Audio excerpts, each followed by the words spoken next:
Hi, it's Alan Fire here again with another episode of Does It Hold Up? Today we're talking about a blog post from the 11th of May, 2016, where I shared the story of how I tried to get to the Magic Kingdom parking lot from the Polynesian Village Resort. But it's not about parking, it's not about Disney World, but it is about figuring out new ways to do things.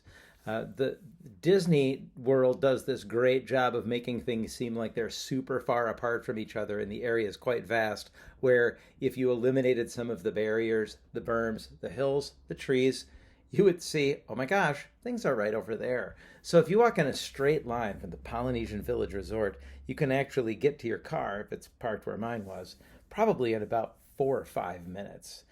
But there was a lot of stuff in the way. And so I worked with my buddy Jordan to figure out how we could get to that car without backtracking all the way around to the transportation ticket center, to the funneled exit, all the way out to the white seat. My screen isn't even big enough to show like my hand gestures. It was this vast project that took a really long time. But we learned a little something about it, and it had reminded me of this conversation I had with this scientist. I'm fortunate to work with a lot of scientists. It's very interesting.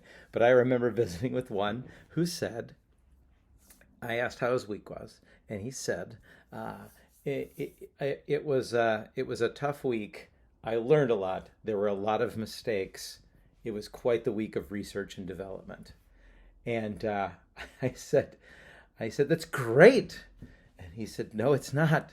I work in production. Research and development is across the street. Now, maybe these weren't his exact words, but it was that sentiment right there.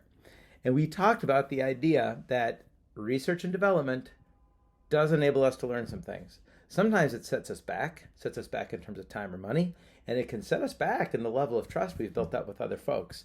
And we have to be careful about that. We can't just say, oh, we made a mistake, we failed, and so we'll learn from it. Thomas Edison found 10,000 ways that the light bulb didn't work, but the 10,001st one did. But there's a lot of people who are investing in that, taking time with that, other people who are affected by that. And so for that reason, it's okay to acknowledge that, yeah, when there are setbacks, we learn a lot from them. And let's hang on to that, but let's not deny the fact that it can actually be painful. Have some empathy for each other around that as we move forward after doing that research and development and move into our production. I think that this one from 7 years ago, it totally holds up. So check it out.